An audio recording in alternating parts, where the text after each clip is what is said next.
Once again, I have come before you with a new topic.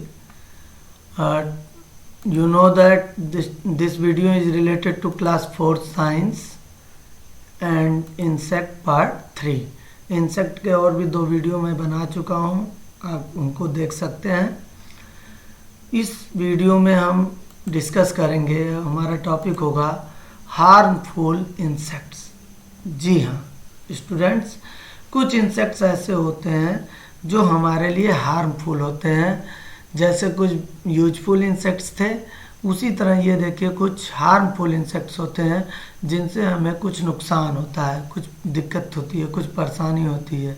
Today we will learn about this type of insects. Okay, और आपकी जानकारी के लिए बता दूं, आपके आसपास ही ये इंसेक्ट्स होते हैं, कहीं बाहर या दूर नहीं होते हैं। आप इन्हें देखेंगे, समझेंगे। यदि आप हार्मफुल इंसेक्ट्स के बारे में कुछ जानते हैं तो कमेंट बॉक्स में लिख कर बताएं, ताकि मैं भी जानूं कि कितने बच्चे जानते हैं उसके बारे में। आगे हमारे टॉपिक जो है इसमें हार्मफुल इंसेक्ट्स में disease spreading insects. Disease spreading insects का मतलब होता है बीमारी फैलाने वाले कीड़े, इंसेक्ट्स। तो अगर आप लोग जानते हैं किसी डिजीज स्प्रेडिंग इंसेक्ट के बारे में तो please type their name in comment box, tell me if you know, otherwise I am going to tell you. पहला हमारा डिजीज स्प्रेडिंग इंसेक्ट्स में जो है वो है, देखिए सबसे पहले तो ये जान लीजिए कि ये सारे के सारे जो है डिजीज स्प्रेडिंग इंसेक्ट्स हैं। ओके, और इसमें भी हमारा जो पहला टॉपिक होगा वो हम पढ़ने जा रहे हैं। देखिए जो भी ये हार्मफुल इंसेक्ट्स होते हैं इनको हमें अवॉइड करना चाहिए, इनसे हमें बचना चाहिए। इंसेक्ट्स टू अवॉइड, इन इंसेक्ट्स से हमें बचना चाहिए क्योंकि ये बीमारियां फैलाते हैं। सबसे पहला टॉपिक हमारा है house flies. I hope that all of you familiar with this picture. आप सब इसको अच्छी तरह से जानते पहचानते हैं। They are house fly. ये बीमारी फैलाने का काम करते हैं। व्हेन हाउस फ्लाई, देखिए अब हाउस फ्लाई खासियत क्या है, गलती क्या है, इसकी वजह से बीमारी कैसे फैलती है। When house fly sit on garbage और animal excreta they gather germs. देखिए क्या होता है, जब हाउस फ्लाई किसी गंदगी पर या एनिमल्स की जो वेस्टेज है उस पर बैठता है तो वो जर्म्स को कलेक्ट कर लेते हैं। They carry the disease causing germs on their feet and body. अब जैसे ही वो देखिए वेस्टेज पर बैठा, गार्बेज पर बैठा, तो उसके पैरों में जो गंदगी है वो जर्म्स हैं वो स्टिक हो जाते हैं। डिजीज काजिंग जर्म्स, बीमारी फैलाने वाले जर्म्स इनके पैरों में स्टिक हो जाते हैं। And when these flies sit on any food item, जब यही फ्लाइज किसी फूड आइटम के ऊपर बैठते हैं, the germs are passed on to the food. अब वहाँ देखिए गार्बेज से जर्म्स कहाँ आ गए, फूड आइटम पर। These diseases causing germs get transmitted to the human when they consume such infected food or water। अब देखिए जो ये फ्लाई थी, मक्खी, कूड़े पर से आई, कूड़े पर बैठी तो उसके पैरों में जर्म्स लग गए, और जब वहाँ से खाने वाले आइटम पर आकर बैठ गई तो वो जर्म्स इस पर लग गए। यानी कि कूड़े करकट गार्बेज से जर्म्स ट्रांसफ़र हो गए आ गए हमारे फूड आइटम तक। अब जब कोई ह्यूमन यानी कोई इंसान, कोई बच्चा, कोई आदमी अब इस इन्फेक्टेड फूड को खाएगा तो भाई जाहिर सी बात है कि जर्म्स उसके बॉडी में चले जाएंगे। सही बात है। तो इस तरह से जो फ्लाइज होती हैं वो फैलाती हैं बीमारियां। Diseases like diarrhoea, cholera, jaundice get spreaded by house fly. Diarrhoea हो गया, कॉलरा हो गया, जॉन्डिस हो गया, ये सारी बीमारियां हाउस फ्लाइज ही फैलाती हैं। इसी कारण हम बीमार होते हैं। हमारा we should never eat uncovered food as it is likely to have germ in it. जब भी हमको खाना कुछ भी रखे हैं हम उसको ढक कर रखना चाहिए ताकि फ्लाइज उस पर आकर बैठ ना जाए और जर्म्स उस पर ना लगे। इस तरह से बीमारी होने से हम बच सकते हैं। नेक्स्ट हार्मफुल इंसेक्ट है हमारा मॉस्किटो। ठीक है, mosquitoes and some other insects spread diseases through bites. देखिए इंसेक्ट मॉस्किटो जो होते हैं ना और कुछ अदर भी इंसेक्ट्स होते हैं जो कि जब हमें काटते हैं तो उसी से बीमारी फैलती है। ठीक है, आपको बता दूं मॉस्किटो इस तरह के चीज 3 टाइप्स के मॉस्किटो यहाँ पे दिए हैं। मेनली हमको एनाफिलीज मॉस्किटो और एडिज मॉस्किटो के बारे में जानना है इस चैप्टर में। Diseases like malaria and dengue are spread through mosquito bite. देखिए मलेरिया और जो डेंगू होता है ये हमारा मॉस्किटो के काटने से ही फैलता है।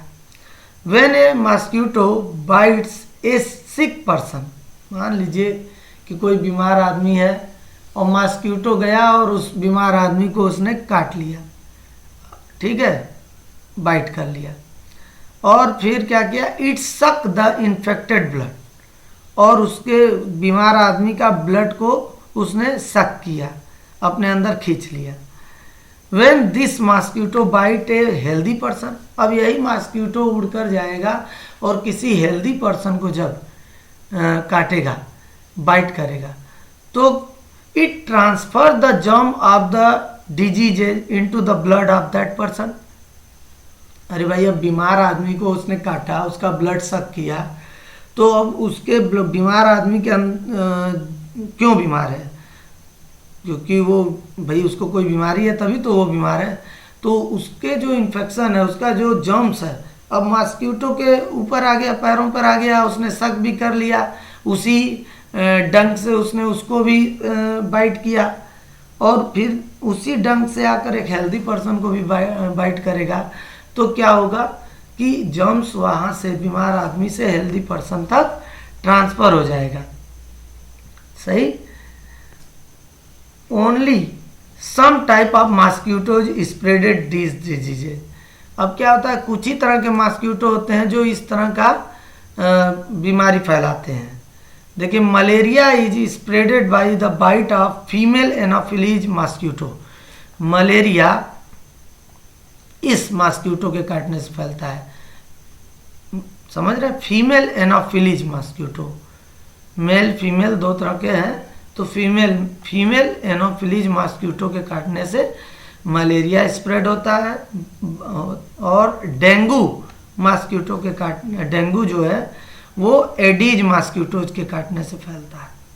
तो ये आपको याद रहना चाहिए, मलेरिया फीमेल एनाफिलीज मॉस्किटो के काटने के कारण होता है, और जो डेंगू होता है जो कि बहुत खतरनाक है, वो एडीज मॉस्किटोज के काटने के कारण होता है। ठीक है, देखिए और भी कुछ बीमारियां जिससे हैं मॉस्किटो काटने से, malaria, fever, dengue fever, chikungunya, yellow fever, ठीक है, ये बीमारी हो गई, ये बीमारी हो गई। तो बहुत सी बीमारियां हैं जो मॉस्किटो के बाइट करने के कारण फैलती हैं। तो आप लोगों को हमेशा मॉस्किटो नेट यूज करना चाहिए सोते समय, ताकि इस तरह की बीमारियों से हम बच सकें।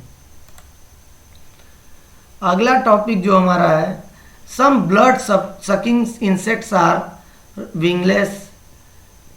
विंगलेस का मतलब ऐसे भी कुछ इंसेक्ट्स होते हैं जिनके पास पंख नहीं है। ठीक है, अभी तक हम लोग जो इंसेक्ट्स पढ़ रहे थे उनमें विंग्स था, लेकिन बहुत से ऐसे ब्लड सकिंग, खून चूसने पीने वाले इंसेक्ट्स हैं जिनके पास पंख नहीं होते हैं, विंगलेस होते हैं। सच इंसेक्ट्स आर नोन एज फ्लियाज। देखिए ये इंसेक्ट्स ब्लड सकिंग इंसेक्ट्स हैं, खून चूसने वाले, और इनको हम फ्लियाज कहते हैं। बस अंतर ये है इंसेक्ट और फ्लियाज में कि इंसेक्ट्स के पास विंग्स होते हैं और फ्लियाज के पास विंग्स नहीं होते हैं। ठीक है, fleas found on rodent like rat can spread a very dangerous disease known as bubonic plague. देखिए जनरली जो फ्लियाज होते हैं रोडेंट मीन्स रैट वगैरह के बॉडी पर पाए जाते हैं, ठीक है, और इनसे जो बीमारी फैलती है उसको हम बबोनिक प्लेग कहते हैं। ये बीमारी कुछ इस तरह की होती है बबोनिक प्लेग, जो कि रैट के ऊपर वाले फ्लियाज के थ्रू फैलती है। It is very important for all of us to maintain cleanliness and hygiene. This can help us to save us from the harmful effect of different types of fleas. इसीलिए हम लोगों को साफ सफाई अपने आसपास रखनी चाहिए, अपने शरीर की रखनी चाहिए, ताकि हम इस तरह के हार्मफुल जो ब्लड सकिंग इंसेक्ट्स हैं, फ्लियाज हैं, इनसे अपने आप को बचा सकें।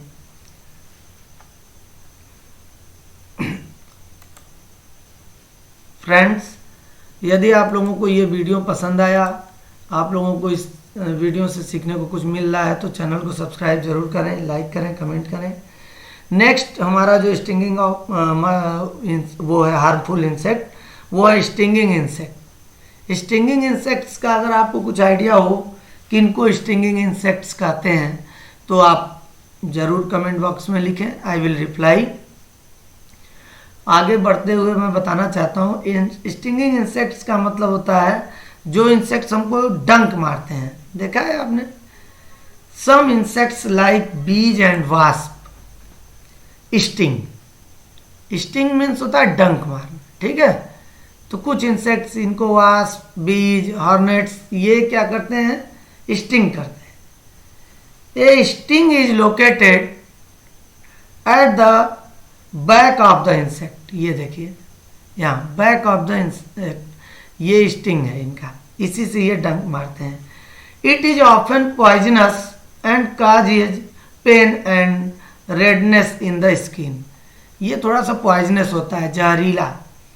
इससे एक लिक्विड जाता है हमारे बॉडी में जब ये डंक मारते हैं, स्टिंग करते हैं, तो थोड़ा वो एसिडिक होता है, जिसकी वजह से हमें पेन होता है और स्किन उस जगह पे रेड हो जाती है।